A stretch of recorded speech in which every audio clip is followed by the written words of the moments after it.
Good morning students.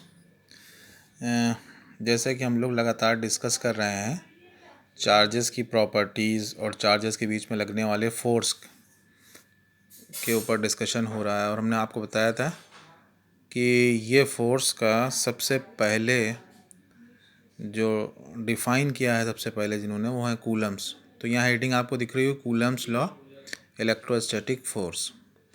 यानी कोई भी दो चार्ज पार्टिकल हों, चाहे वो पॉजिटिव हों या दोनों नेगेटिव हों। देखिए यहाँ पर दो चार्ज पार्टिकल लिए गए हैं, एक है +Q1 और दूसरा है +Q2, और इनके बीच में डिस्टेंस दी हुई है R।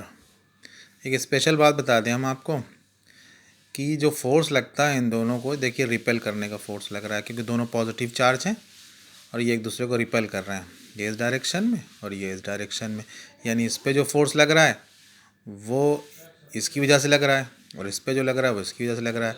इस तरफ रिपेल कर रहा है, इस तरफ रिपेल कर रहा है, दोनों हैं बराबर मैग्नीट्यूड में, मगर उनकी डायरेक्शन अपोजिट है। तो कूलम के अकॉर्डिंग ये जो इलेक्ट्रोस्टैटिक फोर्स होता है जो उनके बीच में लगता है दो पॉइंट चार्जेस के बीच में, वो किसी भी जगह रखे हों स्पेस में तो वो डायरेक्टली प्रोपोर्शनल होता है उनके मैग्नीट्यूड के। चार्ज हैं Q1 और Q2 और उनके मैग्नीट्यूड ये है Q1 Q2, यानी उनके मल्टीप्लाई के डायरेक्टली प्रोपोर्शनल, और उनके बीच की डिस्टेंस के इन्वर्सली प्रोपोर्शनल होता है, स्क्वायर के डिस्टेंस के। यानी डिस्टेंस अगर 2 टाइम्स हो जाएगी तो फोर्स 1/4 हो जाएगा। ठीक है, तो अगर हम इसको कंबाइन करें तो फोर्स दो चीज़ों पे डिपेंड कर रहा है, चार्ज पार्टिकल के बीच में लगने वाला। अच्छा, एक बात बता दें आपको, ग्रेविटेशनल फोर्स में भी बताई थी कि दोनों को मिलाने वाली लाइन पे ही लगेगा। तो ये इसी लाइन पे लगने वाला जो फोर्स होता है ये सेंट्रल फोर्स कहलाता है। म्यूचुअल इंटरेक्शन फोर्स है ये, जितना इस पे लगाएगा वही वो इतना इस पे लगाएगा। Q1 जितना Q2 पे लगाएगा, Q2 भी Q1 पे उतना ही लगाएगा। और ये म्यूचुअल इंटरेक्शन फोर्स है जो एक दूसरे पे दोनों लगा रहे हैं। अच्छा, ये जो फोर्स लग रहा है तो कूलम के हिसाब से ये दो पॉइंट चार्जेस लिए गए हैं। पॉइंट चार्जेस से मतलब यहाँ पर ये है कि अगर उनके बीच की डिस्टेंस के कंपैरिजन में चार्जेस का साइज़ बहुत छोटा है तो उन चार्जेस को पॉइंट चार्ज कहा जाएगा। ठीक है, और कूलम्स का लॉ जो है वो वैलिड है केवल पॉइंट चार्जेस के लिए। तो कूलम के हिसाब से दो चार्जेस अगर r डिस्टेंस पे रखे हुए हैं तो उनके बीच में एक फोर्स लगेगा, वो उनके चार्जेस के मैग्नीट्यूड के प्रोडक्ट के डायरेक्टली प्रोपोर्शनल और उनके बीच की डिस्टेंस के स्क्वायर के इन्वर्सली प्रोपोर्शनल होता है। तो हम अगर कंबाइन करें इन दोनों बातों को तो हमें मिलेगा formula F is directly proportional to Q1 Q2 upon R square. अगर हम ये प्रोपोर्शनलिटी हटाते हैं तो फिर यहाँ पे एक कांस्टेंट आ जाता है। अब चूंकि फोर्स का नाम है इलेक्ट्रोस्टैटिक फोर्स, पहले देखिए लिखा हुआ इलेक्ट्रोस्टैटिक फोर्स, तो इसलिए इसी के बेस पे इस कांस्टेंट का नाम है इलेक्ट्रोस्टैटिक फोर्स कांस्टेंट।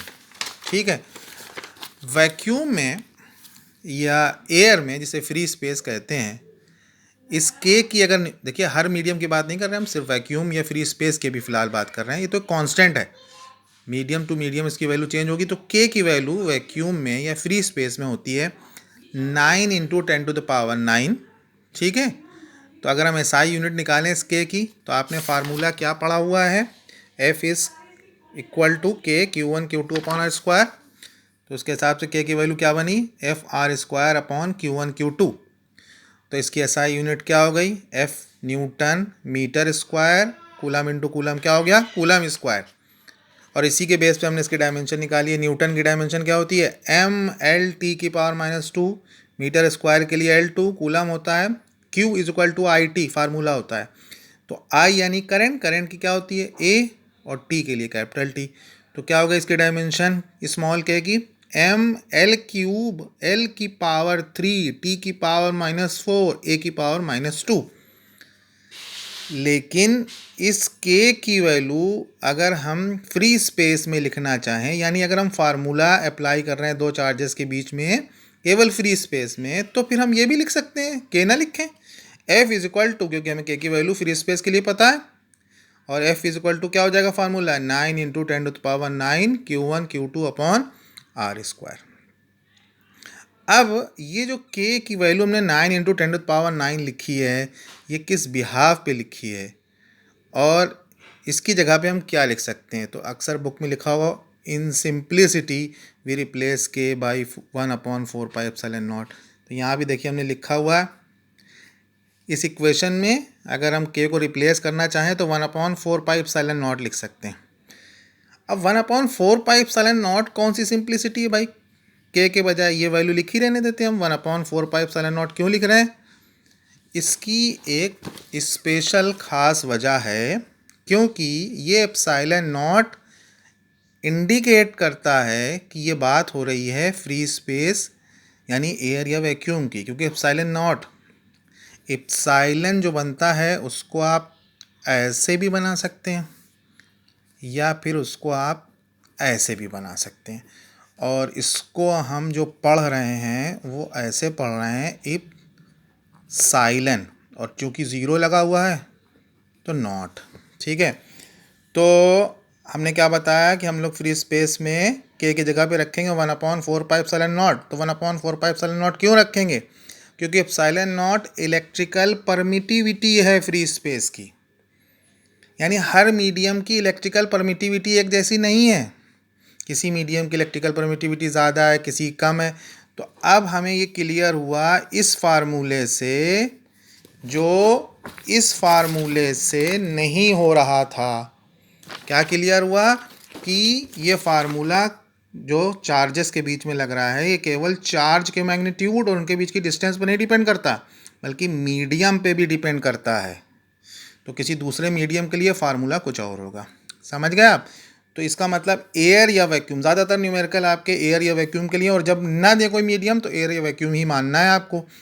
तो एयर के लिए इसीलिए हमने F0 लिख दिया है, यानी ये फोर्स लग रहा है सिर्फ एयर या वैक्यूम में।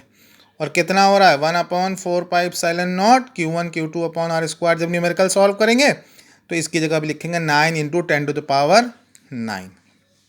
ठीक है, अब देखिए यहाँ पर नोट करने, ये आप लिखा हुआ सब कॉपी में, आपको लिखना नहीं है।